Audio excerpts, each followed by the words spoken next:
Hi everyone, so welcome back again on my channel master ji classes. तो आज हम बात करने जा रहे हैं सेल के बारे में। तो सेल जो पार्ट है, कल पिछले पार्ट में हमने जो बातें की थी वो बातें हुई थी कि क्या इलेक्ट्रोलाइटिक सेल है, किस प्रकार हम वहां पे एनोड और कैथोड रिएक्शन लिखेंगे, एनोड को कैसे आइडेंटिफाई करेंगे और कैथोड को कैसे आइडेंटिफाई करें। आई होप वो सारी बातें आपको समझ में आ गई होगी।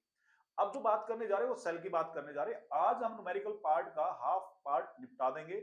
हाफ पार्ट निपटाने का मतलब है कि आज मैं आपको एक वैल्यू निकालना सिखाऊंगा न्यूमेरिकल में जो आपको आनी चाहिए। देखिए, न्यूमेरिकल करने का तरीका है कि आप अगर पार्ट्स में न्यूमेरिकल करते जाओगे, इस न्यूमेरिकल में, इस चैप्टर के अंदर जो न्यूमेरिकल आने वाले हैं उस वैल्यू का सब जगह के फॉर्मूले में यूज होना है। अगर वो वैल्यू आपको आ गई है और वो फॉर्मूला आपको समझ में आ गया, मैं गारंटी देता हूं आपका न्यूमेरिकल 3 नंबर का बिल्कुल भी गलत नहीं होने वाला। पर द थिंग इज दैट, जैसे पिछला लेक्चर में हमने किया था कि किसको एनोड यूज करो और किसको कैथोड यूज करो, अगर वो बातें क्लियर है तो आज जो बात करने जा रहे हैं ये बात भी अगर आपको माइंड में फिट बैठ गई तो मैं कहता हूं न्यूमेरिकल का 100% पार्ट हमने डन कर लिया है। लगभग बस हम फॉर्मूले के पास पहुंच गए और फॉर्मूला लगाते ही न्यूमेरिकल पार्ट डन हो जाएगा। बस आपका कैलकुलेशन पार्ट रहेगा, वो कैलकुलेशन पार्ट तो आपको प्रैक्टिस से ही आएगा। तो जरा जल्दी से चलते हैं, चुपचाप ध्यान से समझते हैं और क्या करते हैं। यहां पे सबसे पहले समझते हैं सेल क्या है। और सभी जानते हैं सेल क्या होती है, एक ऐसा डिवाइस जो एक एनर्जी फॉर्म को दूसरी एनर्जी फॉर्म में कन्वर्ट करता है, उसे हम क्या कहेंगे, सेल कहेंगे। यानी एक एनर्जी से दूसरी एनर्जी बना दी।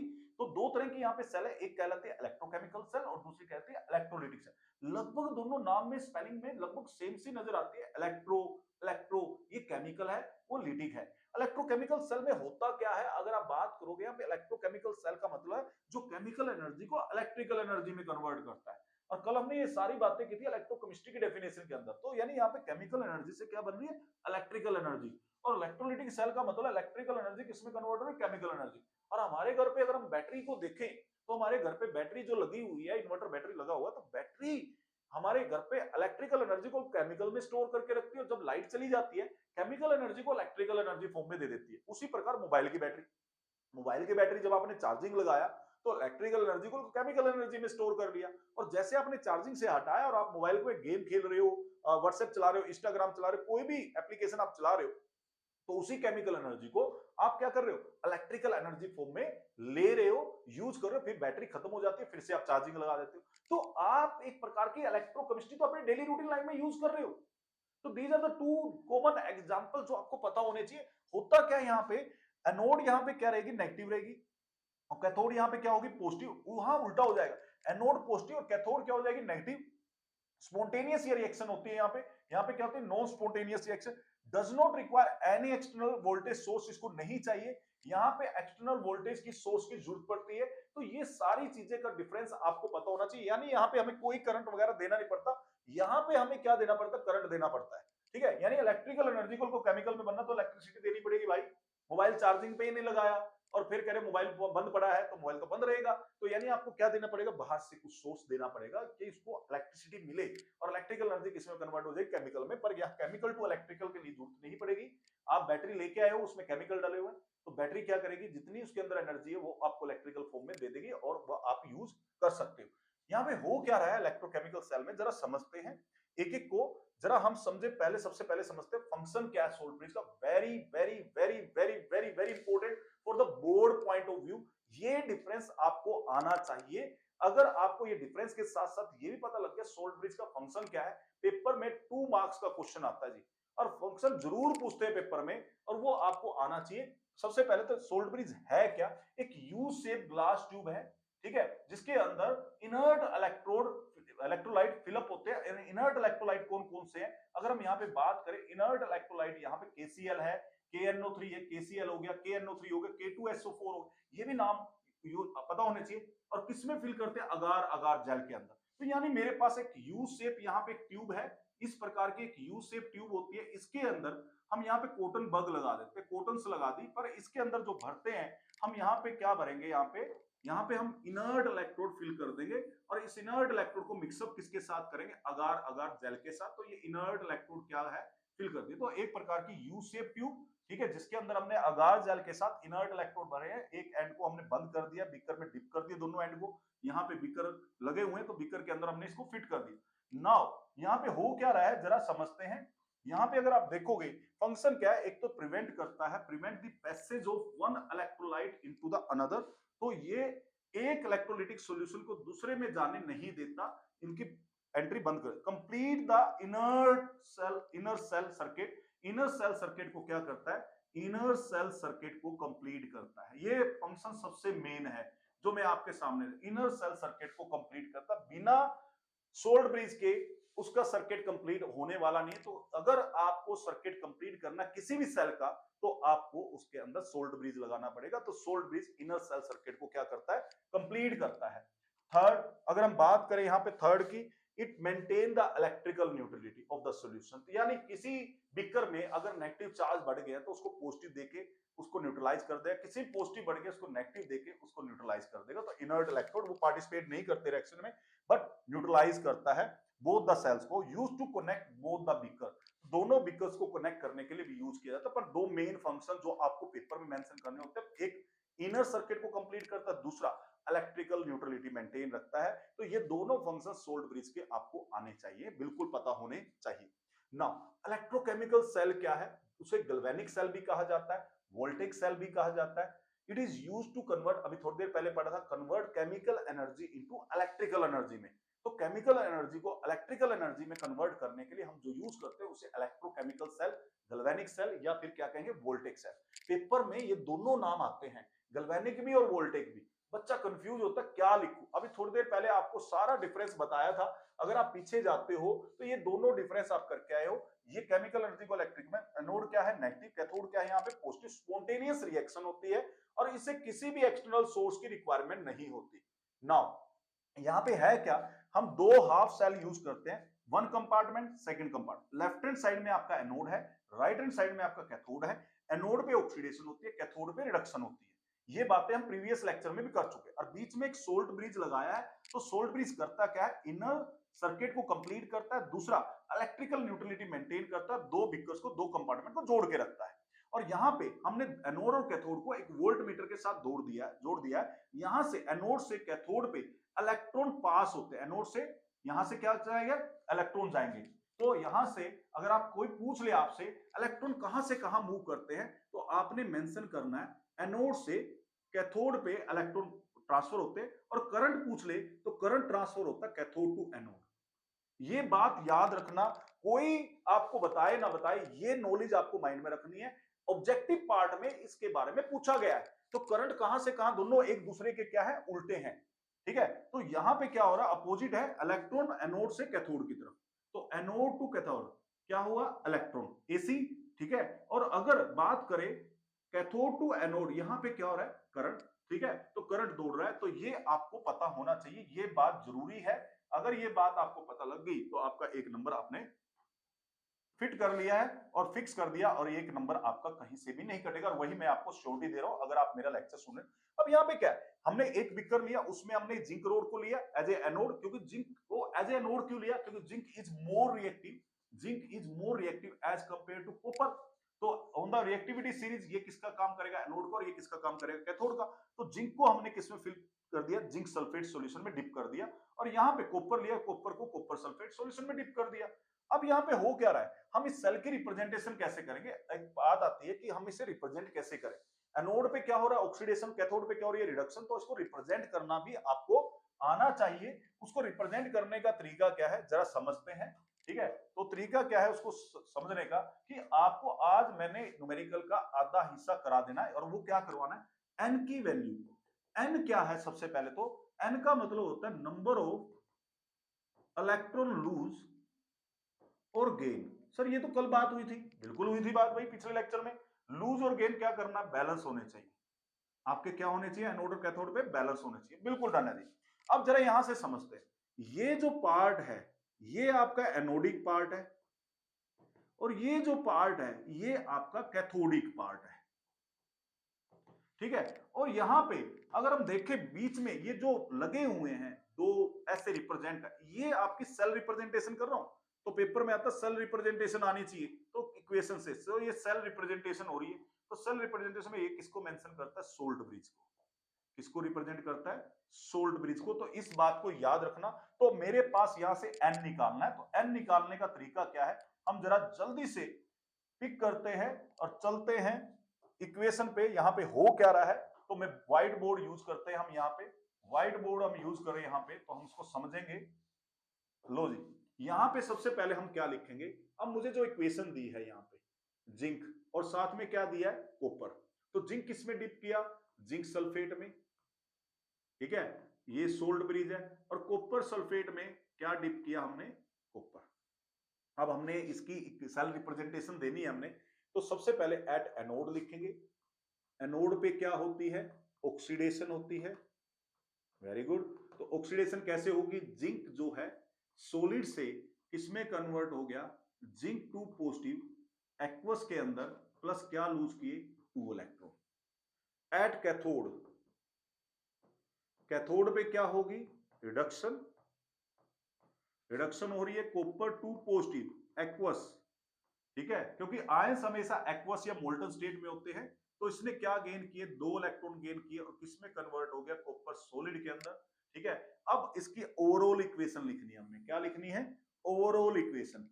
ओवरऑल इक्वेशन ये न्यूमेरिकल का पहला पार्ट है, कोई भी न्यूमेरिकल स्टार्ट करने से पहले अगर आप ये पार्ट लिख लेते हो तो फिर जो आपकी बेसिक सी एक न्यूमेरिकल में मिस्टेक होने वाली है वो आपकी बिल्कुल भी नहीं होगी, ये मैं श्योरिटी के साथ कह रहा हूं। तो ओवरऑल इक्वेशन यहां पे जब लिखता हूं तो मेरे पास क्या आई, Zn solid plus copper two positive aqueous converted into Zn2 positive aqueous plus copper solid. तो ये मेरे पास ओरल इक्वेशन है। अब यहां से मुझे n निकालना है, n का मतलब क्या था, number of electron lose or gain, तो n का मतलब नंबर ऑफ इलेक्ट्रॉन कितने लूज हुए और कितने गेन हुए, तो आपके सामने है, तो ये बैलेंस करने जरूरी है, तो मेरे पास 2 हुए, तो ये मेरे पास n की वैल्यू आ गई।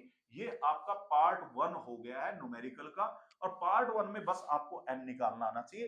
तो फटाफट इसका स्क्रीनशॉट लीजिए, फिर एक और एग्जांपल हम इसका करते हैं कि n की वैल्यू कैसे कैलकुलेट कर सकते हैं। जरा देखिए, अब मेरे पास यहां पे आ गया Zn एट एनोड, ठीक है, यूज करो, और एक सिल्वर, सिल्वर क्लोराइड में Zn सॉलिड किसका काम करेगा, एनोड का, तो मेरे पास Zn2 पॉजिटिव एक्वस, ठीक है, प्लस 2 इलेक्ट्रॉन इसे लूज कर दिए, डन है जी। फिर मैंने एट कैथोड लिखा, कैथोड पे क्या होती है, रिडक्शन होती है, रिडक्शन का मतलब क्या होता है, गेन ऑफ इलेक्ट्रॉन, और मेरे पास क्या है, सिल्वर है, Ag positive plus 1 electron converted into Ag solid. चलो जी, यार ये किस फॉर्म में है, एक्वस फॉर्म में। अब मेरे पास अगर देखूं तो यहाँ पे 1 इलेक्ट्रॉन गेन हो रहा है, यहाँ 2 इलेक्ट्रॉन लूज हो रहे हैं, तो ये बैलेंस नहीं, तो पूरी इक्वेशन को हम 2 से मल्टीप्लाई कर देंगे, तो बैलेंस हो गया बिल्कुल। बैलेंस होने के बाद इसकी ओवरऑल इक्वेशन जब हम लिखेंगे और सेल रिप्रेजेंटेशन कैसे करेंगे वो भी समझाता हूं। तो Zn solid plus 2Ag positive, क्योंकि 2 से मल्टीप्लाई किया, aqueous converted into Zn2 positive aqueous plus plus Ag solid, ठीक है जी, ये कन्वर्टर 2Ag सॉलिड। तो अब यहां से n कितना आया, n की वैल्यू कितनी आ गई, 2 आ गई।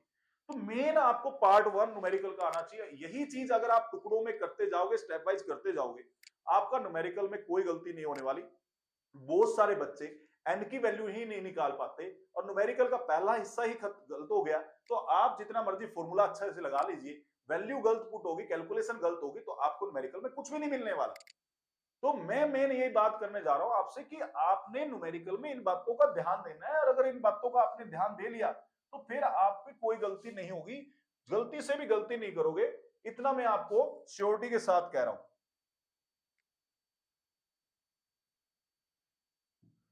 तो यहां से हमने n की वैल्यू निकाल ली है।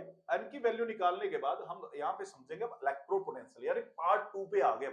पार्ट 1 है हमारा n की वैल्यू मुझे कैलकुलेट करनी आनी चाहिए, और पार्ट 2 है इलेक्ट्रोपोटेंशियल होता क्या है, ठीक है। The tendency of an electrode to either lose or gain electron when it is placed in its own solution. जब हमने जिंक को जिंक सल्फेट में और कॉपर को कॉपर सल्फेट में, सिल्वर को सिल्वर क्लोराइड में या सिल्वर नाइट्रेट में डिप किया, उसके पास कितनी क्षमता है, कैपेबिलिटी है to lose or gain electron, वो उसका इलेक्ट्रोड पोटेंशियल कहलाएगी। दो तरह के इलेक्ट्रोड पोटेंशियल यहाँ पे, oxidation potential, tendency of electron to lose electron, तो कितने इलेक्ट्रॉन उसने लूज किया, अभी देखा आपने 2 इलेक्ट्रॉन लूज किए, तो टेंडेंसी है लूज करने की, तो यहाँ पे हो क्या रहा है, ऑक्सीडेशन हो रही है, और ये किस पे होती है, एनोड पे, ठीक है। दूसरा reduction potential, tendency to gain electron, और ये किस पे होती है, कैथोड पे होती है, ठीक है। तो गेन कितने इलेक्ट्रॉन किए, ठीक है, तो ये डिपेंड करता है। तो यहां से एक फॉर्मूला ड्राइव होता है, तो ई सेल हम अगर यहां से कैलकुलेट करते हैं, ई नोट सेल, तो ई नोट कैथोड माइनस ई नोट एनोड, ये स्टैंडर्ड इलेक्ट्रोड पोटेंशियल है। अब जरा इसको समझेंगे, पर अभी मैं इसको ब्रीफिंग नहीं करूंगा पार्ट 2 की, अभी हम थोड़ा सा और समझेंगे। मान लो सर मुझे एक ही इलेक्ट्रोड दे रखा है। अगर आपको एक ही इलेक्ट्रोड दे दिया, यानी जिंक और कॉपर में सिर्फ आपको एक मिला, तो आपको स्टैंडर्ड हाइड्रोजन इलेक्ट्रोड यूज करना है। दूसरा पार्ट ये दिमाग में फिट कर लेना।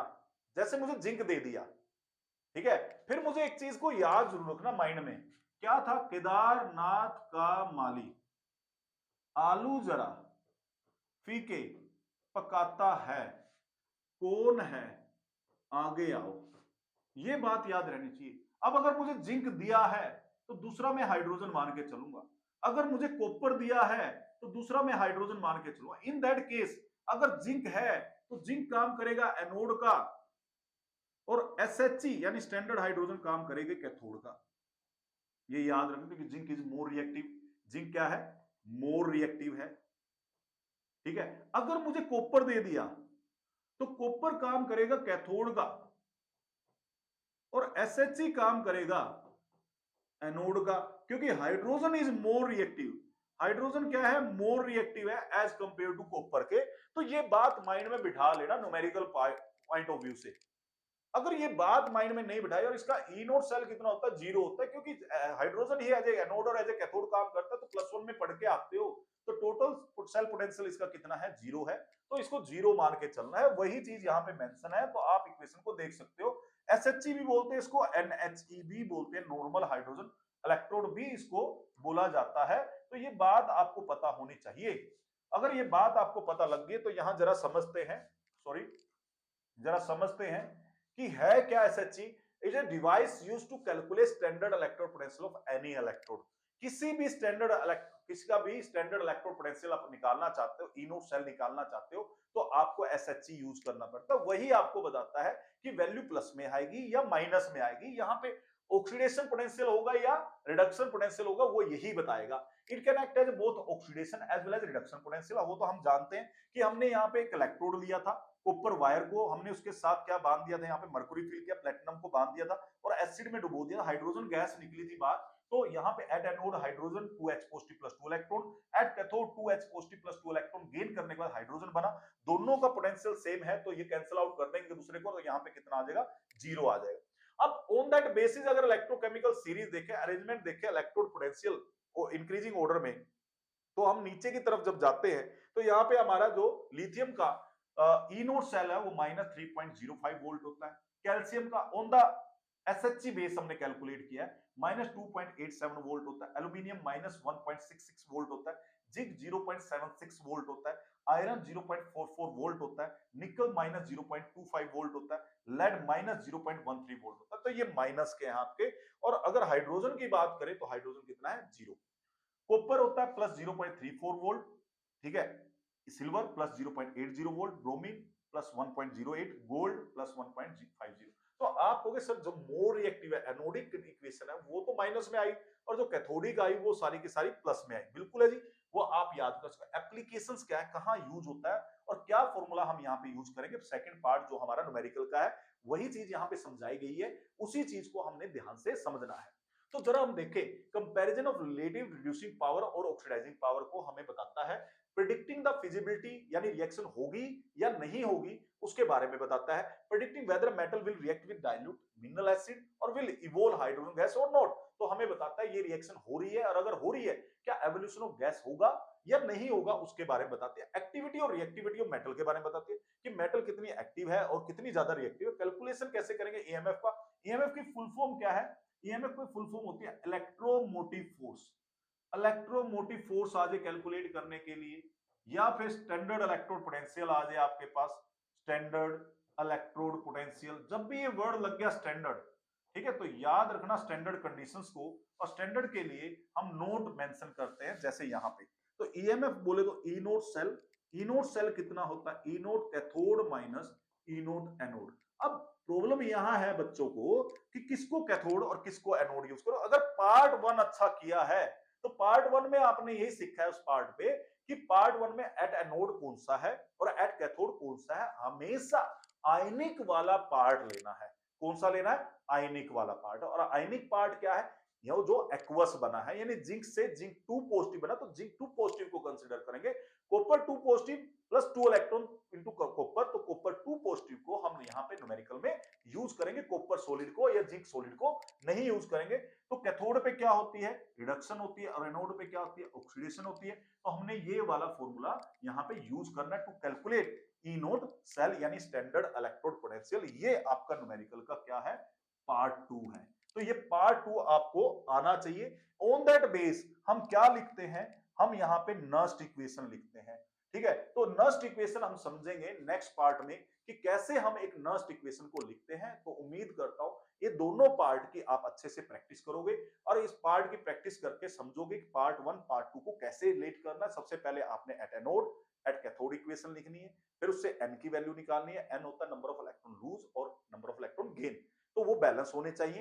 एंड देन उसके बाद आप ई नोट सेल देखोगे, ई नोट कैथोड की वैल्यू कितनी है, ई नोट एनोड की कितनी वैल्यू है, वो दोनों को माइनस करोगे, कैथोड माइनस एनोड यूज करके आपके पास ई नोट सेल निकल के आ जाएगा।